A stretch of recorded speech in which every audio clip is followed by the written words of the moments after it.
Hello Aries, welcome to your tarot session. Thank you so much for joining me today. I hope you're doing good. So let's dive right into this reading. Whenever you found this video, I know there's a message here for you. So this is a timeless message. That's it. Make sure to like, make sure to subscribe, and let's dive right into this reading. So when I was checking in with your energy, the only thing I could feel was the word detachment. So this is going to be a big word for you in the next few weeks as you're watching this, detaching from something. I don't know what it is yet, but this is the word. This is the word that wanted to come through for you. Is there another card for the general energy? No. We have the King of Pentacles. So King energy is a full-grown tree, really. And it's interesting when I think about this idea of detachment. What are you letting go of? What are you detaching yourself from? And kings in the tarot are serving. Depending on their suit, they are serving a certain way, showing up in a certain way, needed in a certain way by other people.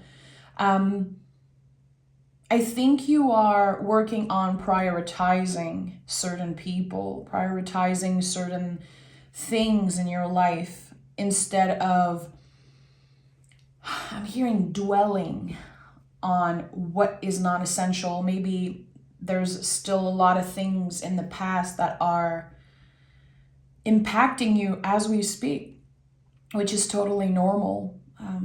With eclipse season starting and so many things, the change of season, I really feel like we're all confronted with some type of ghost from the past. We're all confronted with what we have to detach from. It's coming up to the surface and it's challenging us one last time. And here you are in control with the King of Pentacles. You are grounded. Yeah, Two of Pentacles. And Ace of Wands. Sun at the bottom of the deck. Interesting. Okay. So there's a lot you're dealing with right now. And again, with this infinity loop here, it's connecting you with something. And you're about to cut the cord, my friend, or you are in the process of, and I'm sure it came up in your last reading, but this is amazing because with the Ace of Wands, really you're creating this fresh start for you. It's exciting. This is the green light of the tarot. This is the biggest yes in the tarot. So you could be literally juggling with certain things right now. Like, do I wait for this person? Do I wait for this opportunity? Do I need someone? Do I need a different job or house, apartment? I don't know, but it feels like you're asking yourselves a lot of questions. Amazing, good. Again, so much is coming up from the past. Weird old energies, and we're like, why am I feeling that way? I was okay, or I felt like I was already detached from this energy. But why am I thinking, dreaming? Again, there's a little bit of past energy here. This is finally about to be cleared out from your life fully. And sometimes it's not even that you're thinking about the past, it's that there's someone that's going to talk about it. You know, it could be anything, or seeing an image, hearing something that reminds you about the past and it triggers something. This energy is being cleared out right now. So you could be feeling tested in the present moment. Like, okay, why am I feeling so alone in this? Why am I feeling like no one understands me, or I'm not on the same level as other people? And that's an illusion. That's not true. I think it might be hard for you to relate with people right now. This is what I'm sensing. because you changed so much. You shed 1,000 skin. You've grown, and it could be hard to relate to what was so comfortable in your life, to what was normal. It's like you're adjusting to a new normal. Okay, it's starting to make sense now. King of Cups, yeah. So not only are you stronger, more secure, and getting to a space that is more comfortable, it's also you evolving emotionally, maturing emotionally. You don't want to hold any grudges. It feels like you really want to detach from those toxic feelings. You don't care. Wishing everyone well and moving on with your life. And it feels so good. There's a lot of independence here. There's a lot of strength, not relying on another person or on a group of people to find value in yourself. And that's so beautiful. Like, I'm smiling right now. It feels so aligned. Yeah, it really feels aligned. And we have the Page of Wands. Creating this new beginning, the spark of something new, but you created that. You've been making space for newness. I love that. This is something I've been feeling for you for a while. And I think there was still a lot of work to be done. Work on yourself, and also trying to open up to a new perspective. Letting go of blaming others, blaming yourself.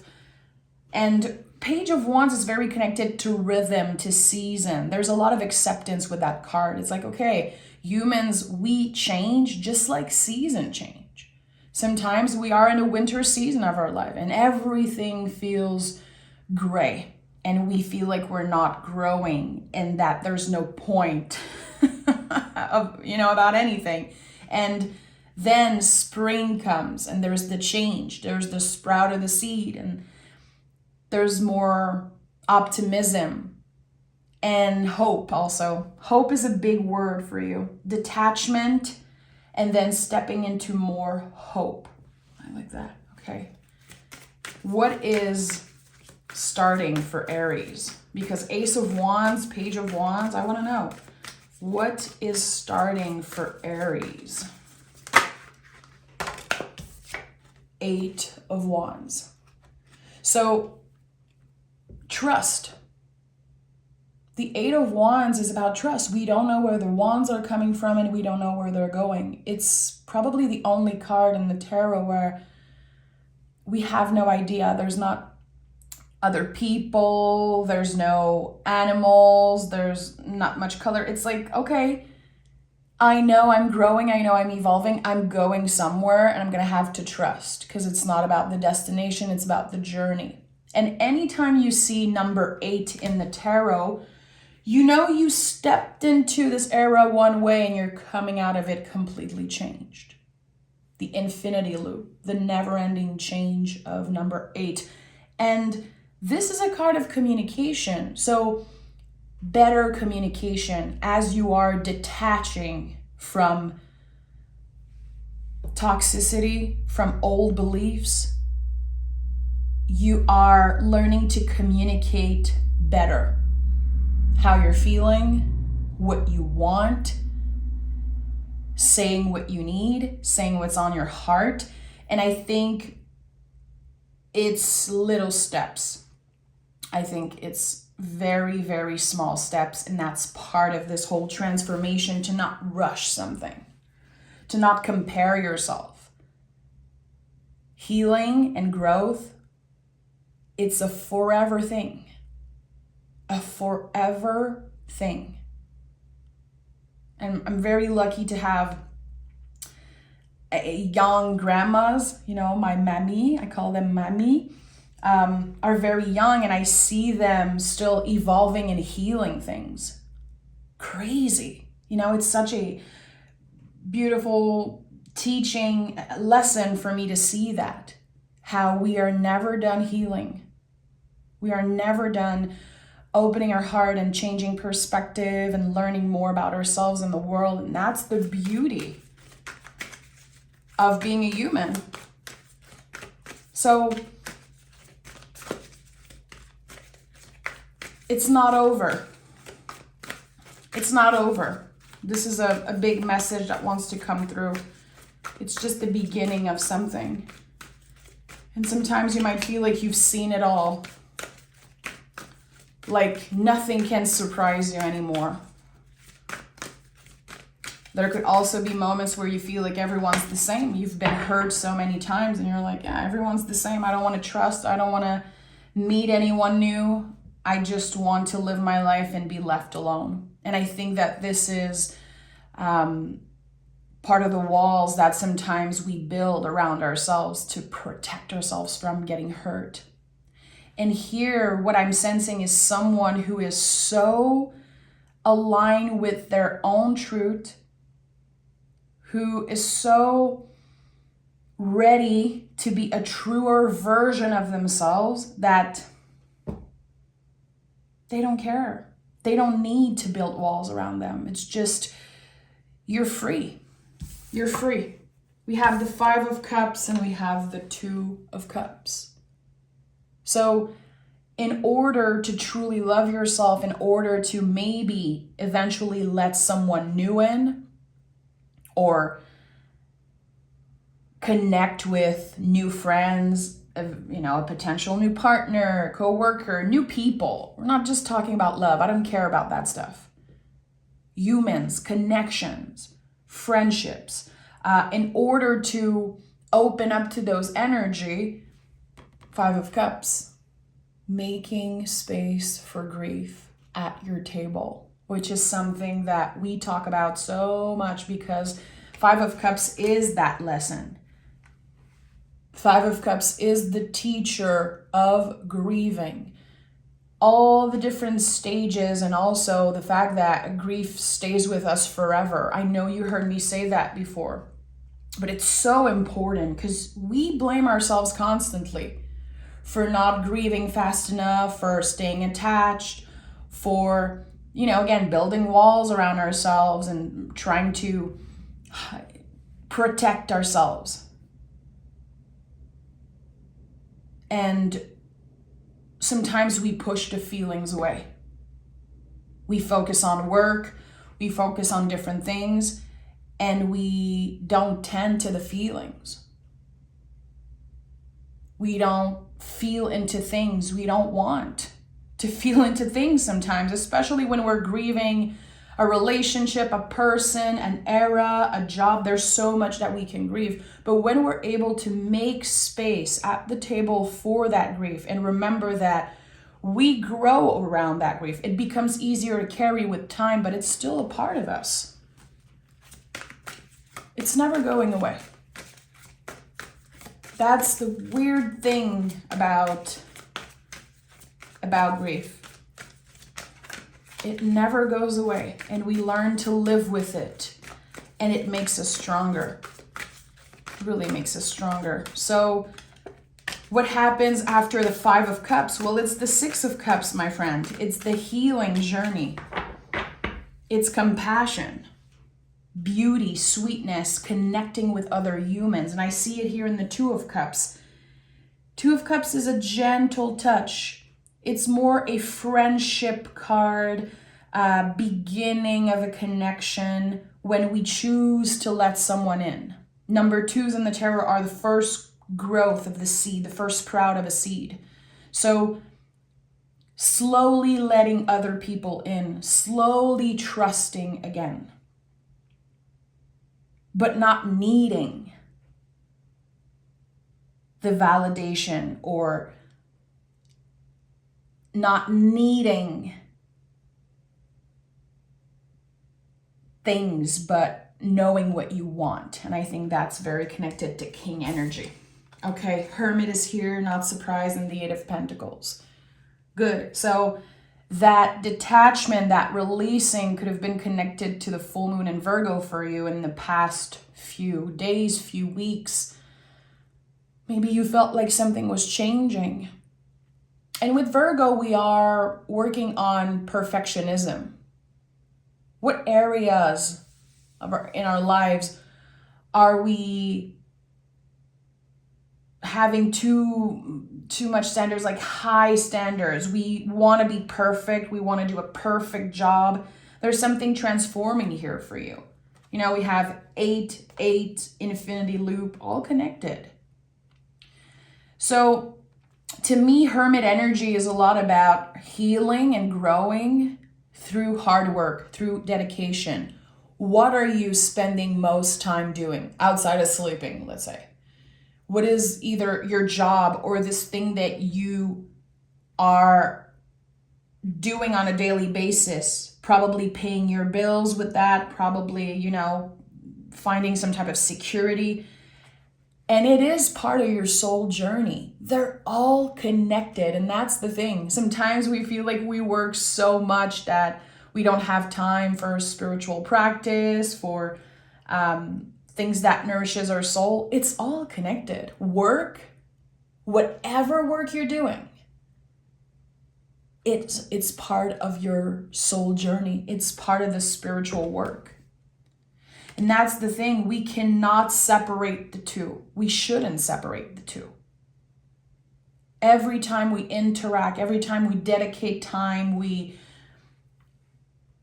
you know, follow a schedule, we show up, we follow the rules. There's so much soul into that. Sometimes we don't see it. But here, there's something important that wants to say, can you acknowledge how much growth and how much healing happened while you were working, while you were doing what you were supposed to do? Even if you felt obligated, you know, even if you feel like you have no choice or you're not fully satisfied with the work you're doing, it is connected to your soul journey. Okay, let's take another tarot deck and dive deeper into more personal messages. Aries. Okay, we have here 2 cards. 8 of Pentacles again, and 7 of Swords. So 7 of Swords, of course, is the doubt. It's the inner critique. It's the myth of not enoughness. This is what this card is. It's when we constantly feel like we have to change something about ourselves to be worthy of something. We've all done that. And I'm going to get very real with you, extra vulnerable with you guys, because I love you and I feel comfortable with Aries. I used to believe that I had to change my body and the way I look to get out there and do certain things. And that's crazy how, again, sometimes we feel like we're not worthy. When I have a different body, I'll do this. When I have more money, I'll do this. When I, you know, whatever. And the 7 of Swords says you don't need to change anything. You don't have to reinvent yourself. You don't have to change anything. Give yourself a little bit of time. And when you accomplish the smallest thing, smallest freaking thing, can you celebrate yourself? Can you celebrate yourself even if you're not there yet? And that is a huge thing for Aries. You guys know you're the first sign on the zodiacal wheel. You guys are the energy of a newborn, the energy of new life. You are the Ace of Wands. You are the Emperor. So can you celebrate yourself even if where you are is not exactly what you wished for or hoped for? And that is all part of the work of the growth, of the transformation. Not needing to achieve a massive goal to finally be proud of yourself. And goals are amazing. Good for you if you have goals. Good for you if you thrive when you have a specific goal in mind. I'm that way. I don't judge myself for that, but I try to celebrate as much as I can the little accomplishment, you know? Sometimes it's the most random, stupid thing, not drinking coffee one day because I know it helps my nervous system. Not forcing myself into something, accepting myself as I am in this moment. Not with, 10 pounds less, 10K more in my bank account, a different house, a different job, a different whatever. Right now, as I am, saying I am enough. This is what the Seven of Swords is, and it's an incredibly important card. And I think that as you're watching this, the process, the change, transformation, it's already happening. You are in the midst of a huge transformation. And that can be very lonely. Transforming, I found very lonely. Because again, we don't relate so much to the people in our lives. When we've been shedding skin after skin. I've shared that recently. I don't know if it was with you guys, but my favorite songwriter and singer of all time wrote a song recently, and she said, "You only know the one I've been. I've shed 1,000 skins since then." And I feel like we can all relate to that. Everyone I know in the spiritual world can connect to that. How it is very lonely to heal. So it's our job to celebrate ourselves. We cannot wait for other people to celebrate us. It's not their job, and they don't know. They're not in our head. Here we have the Five of Cups again and the Four of Swords. So this sentiment, this energy of grief, it's very present within you. And with the Four of Swords, and for some reason it's getting me very emotional, like my throat is kind of blocking and I'm feeling tears coming up. It's like you're only letting yourself feel pain and be sad when you're alone, when no one is watching. And there's 22 on the timer as I'm saying that. There's something important here. I think that I'm connecting with someone who's been hurt so much that they're afraid of showing vulnerability. They've attached themselves to this idea of, I'm the strong one and I should not show vulnerability because that's weakness. And of course, that's not the truth. But depending on how you were raised, depending on how you were treated when you shown vulnerability in the past, I think that of course it could impact your perspective. So what would it mean for you to touch in just a little bit of vulnerability in the next few weeks? If that was like a homework, let's say, if that was like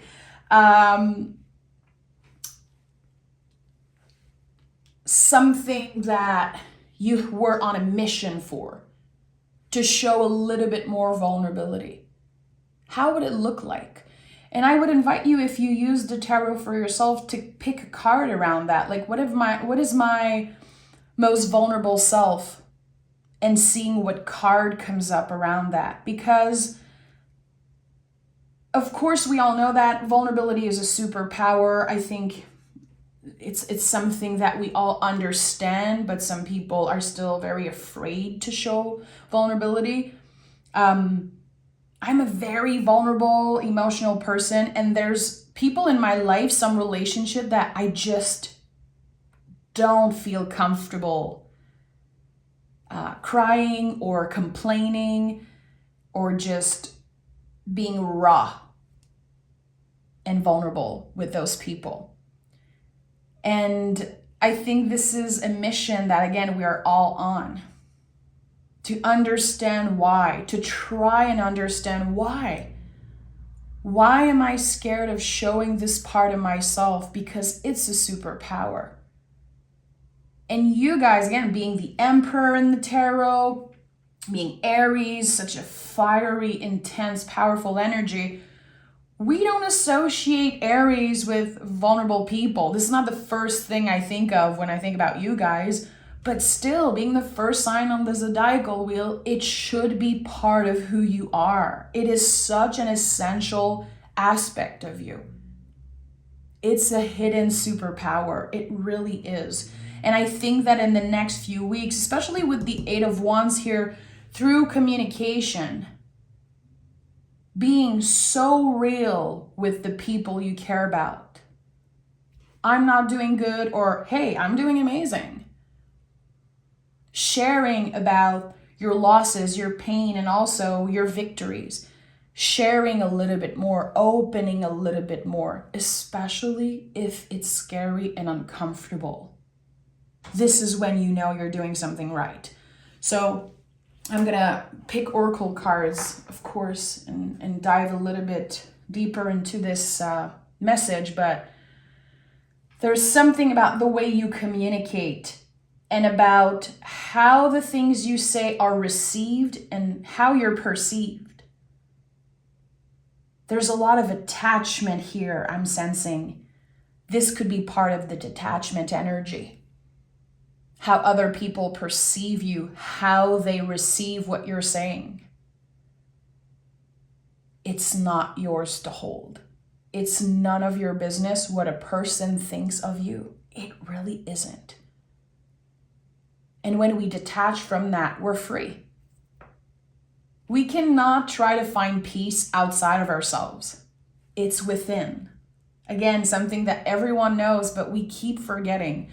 We keep fighting for a little bit of peace externally, but the work is internal. The peace can only be found within. And I truly believe that from experience and also from teachings. It's a battle. It's a real fight when we're trying to create peace around us. And when we learn to find peace within ourselves, it's like, it's a dance more than a fight. And we can just lead that dance. And no one can take control. We have, are you serious? The well of grief, my friend. So I just want to say, if you are grieving right now, if you are grieving the loss of someone, I just want to send extra love and light your way. I think I'm connecting with someone right now because this is the second time I'm getting emotional in a reading. It's kind of new for me to feel that way. There's a lot of darkness when we miss someone and when we're grieving. It's very hard. It's probably the hardest thing we go through. And when I channel this message, because this is the oracle deck I created with iNows, I was inspired by one of my favorite poems, The Well of Grief. If you've never, read that poem, go find it. It's so beautiful. And I channeled, make room for difficult feelings, give yourself time, discern, process, and allow. We have to allow those feelings. We have to tend to those feelings. And that's the hard work. It's so much easier to just obsess over work, changing ourselves, I feel like every time I was grieving, I would do a drastic change in my appearance, my hair, getting tattoos and stuff like that, traveling, being a workaholic, obsessing over certain things because I wanted to avoid this massive pain. And here it is very clear for me that it is time you face something. And you could be kicking and screaming and not wanting to, but this is how you're going to be able to detach. When you tend to this energy. When you finally show a little bit of vulnerability and say, either I've been struggling, I've been scared, I've been bitter, whatever it is. the people that really care for you, that love you for who you are, they want to see the truer version of yourself. I think it will solidify a lot of relationship in your life, and it will naturally clear the people who are scared of that side of you or aren't ready to face those things yet. They've only know the one you've been. But again, you've transformed so many times that it's hard. I really feel like there's a lot of heaviness, like it's hard to relate to others right now. But at the end of the day, we're all in the same boat together. We're all grieving certain things. We're all going through things. So you're not alone, my friend. And I really feel like, especially with the wheel of grief here, there's the light at the end of the tunnel. It feels like this light is you. It's your inner light. It's your passion and the things that you love and this fire that you have within you, the light that never goes out. This is it. This is the key. This is the superpower. It's all of you, the truest version of yourself, and it wants to shine through. The good, the bad, the ugly, all of it. And this is what makes you king. This is what king energy is. Kings are not perfect. Kings are the full-grown trees.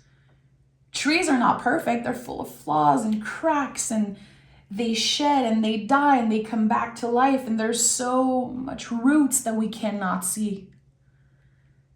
There's so much of you that is ready to be seen, Aries.